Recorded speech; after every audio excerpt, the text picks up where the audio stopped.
So po mga kaibigan, today is a very busy day. Ngayong araw, meron kaming project ni Daddy. Project lamesa. Gagawa kami ng lamesa para dun sa kwarto ko. Yung fix talaga para dun sa computer ko. Ngayon kasi, may problema yung lamesa ko eh. Medyo mataas siya. So hindi pwedeng mas mataas yung lamesa mo dun sa upuan mo. Kailangan natin siyang i-level. Dito, level ng wrist mo. Kasi mahirapan ka mag-computer. Magkakaroon ka ng sakit sa kamay. Yun ang iniwasan natin. Kaya ngayong araw, gagawa tayo ng lamesa. So punta natin si Daddy ngayon.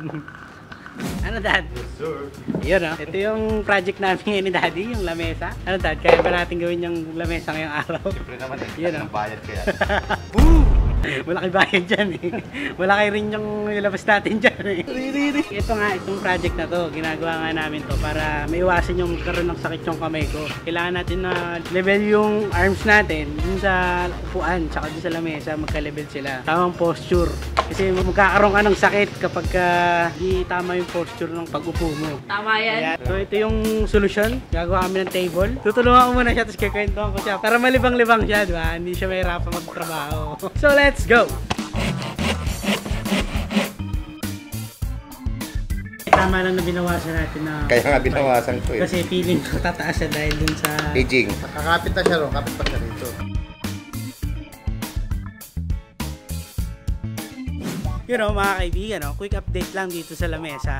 Ayan, naitayo na natin yung lamesa. Yan to kahaba yung lamesa na ginagawa namin ni Daddy. Yun yung pinakadulo. Ito yung computer table. Kasi yun, mga lagayan ng mga kung ano-anong frame at mga laruan, yung mga display ko. So ngayon, tinitibayan na lang namin tong lamesa para hindi siya madaling masira. Kasi mahirap na baka bumigay. Eh, computer ko pa man din yung nakalagay dyan. Pinapatibay namin tong lamesa para tumayo pa siya. Mas mabuti ng safe kaysa masira yung gaming rig ko. Papakita ko na lang sa inyo pag medyo tapos na siya. So update ko na lang kayo mamaya, no? So mga kaibigan, tutur ko lang kayo dito sa lamesa ko. Itong makalat kong lamesa. Ayan, nakikita nyo. Ayan, nandito yung monitor ko. Ito yung laptop ko. Tsaka, ito yung CPU ko. Pati yung makalat kong malit na lamesa. So yan, papalitan natin yun ngayon. Yung lamesa na yan. Nalagyan natin ng shelf dyan sa ibabaw. Nalagyan natin ng shelf yan. So ngayon, medyo makalat to. Pero pag nailagay natin dito yung lamesa na to, siguro mas makalat to. Alright! De, biro lang. Siguro mas okay na siya. Para mas maayos yung posture ko. Yan, mamimiss ko to. Itong setup ng lamesa ko dito. So mga kaibigan, tapos na itong lamesa ko. Pintura na lang ang kulang at pagpapakinis ng lamesa. Para mas maganda siya pag pinasok natin sa kwarto. Ginagawa na namin yung shelf para dun sa mga display natin. Sa ngayon, medyo hindi natin siya magawa kasi may tulog pa dito sa kabilang kwarto. Tulog pa yung boss. So hindi tayo pwede magingay. A-update ko na lang kayo kapag napinturahan na natin itong lamesa ko. Boom! Yes sir. Punta tayo ng Wilcon. Punta kami ng Wilcon kasi maghanap kami ng LED para dun sa, yun nga, sa shelf. Let's go! Mga kaibigan, ngayon lang ako mag-vlog dito sa motor. First time ko mag-vlog sa motor kasama si Daddy. Medyo delikado to pero yung mahalaga to. Nagmumotor ka na naka-helmet.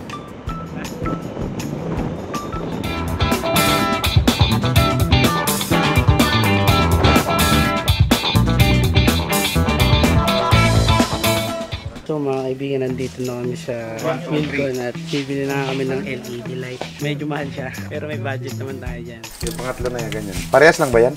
Paras naman siya. Parehas lang. Ngayon, nagastosan na naman ako ng 1,000. Gani ilaw. 700 nga itong dalawa. 700 yung dalawa, tapos yung para sa ilalim na ng table na ilaw, sakto 1,000. Basta naman ang budget ko.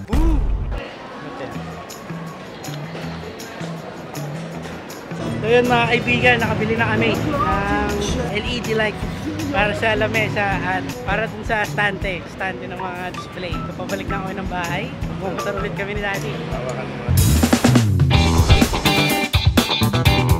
So quick update lang mga kaibigan, no? Pinaprimeran na tong lamesa ko.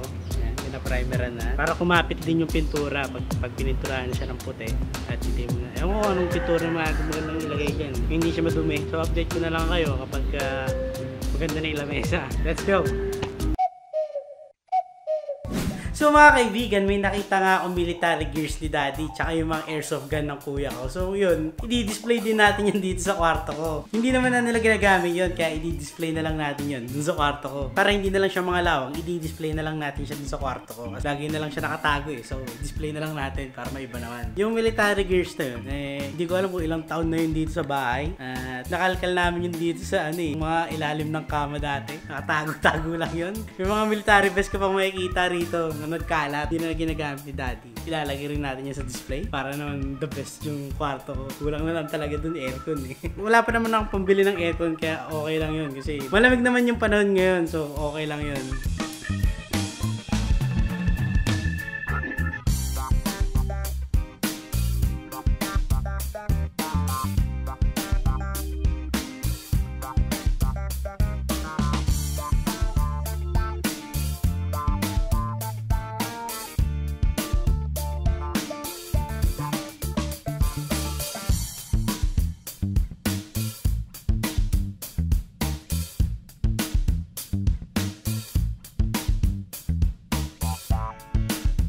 Nakakabit na namin ni Daddy yung mga poster tsaka itong mga baril dito. Itong mga airsoft gun. Sabi ng kuya ko, gumagana pa daw yan. Battery lang ang kulang. Mga laman pa itong mga bala. Ayan o. Nakita nyo, airsoft yan. Paala nyo totoo, airsoft lang yan. Boom! Wala lang talaga siyang battery kaya hindi natin siya nagagamit. Pero soon, pwede natin siyang gamitin. So yun yung update dito sa kabilang side ng table ko. Ito yung computer table ko.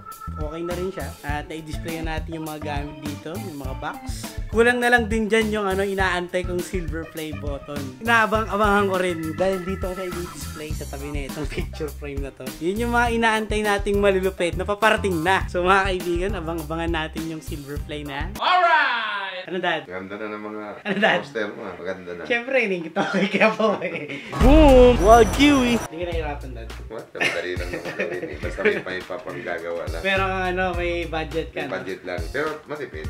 Matipid siya kumpara sa mga bibili natin. Saka ito, walang plano. Tingnan mo naman. Kala mo tunay na Yan o. Pero itsura niya. Oo. Talaga namang walang kinupyahan yan ha, mga kaibigan. Walang kinupyahan no. Talagang isip-isip lang namin. Ganito lang yun ha, Dad. Lakas ka pala, Dad eh. Power of the mind. Ayun, power of the mind. Ayos na ayos, baby. Pag sa gera ba, Dad, ganyan din. Kailangan mabilis ka mag-isip. Kailangan mabilis ka mag-isip para di ka tama ng bala. Oo, tama. Date ko na lang kayo maya-maya.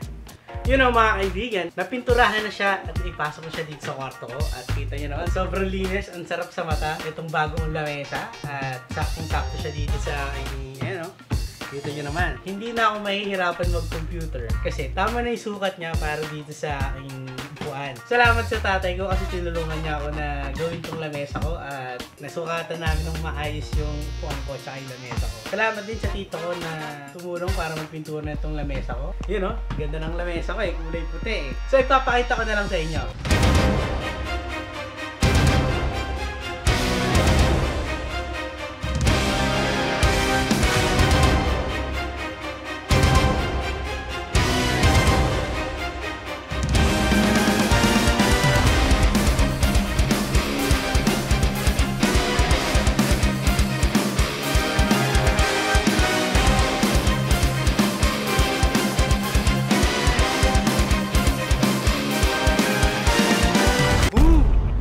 So mga kaibigan, na-tour ko na kayo dito sa bagong lamesa. Ayan, kita nyo naman, sobrang linis niyan. At bagong pintura. Nakita nyo naman, meron na naman akong kakalatan. At nadagdagan na rin yung mga poster dito sa kwarto. Ayan, meron na rin ilaw para kapag mag-stream ako, maliwanag. Kita nyo na agad.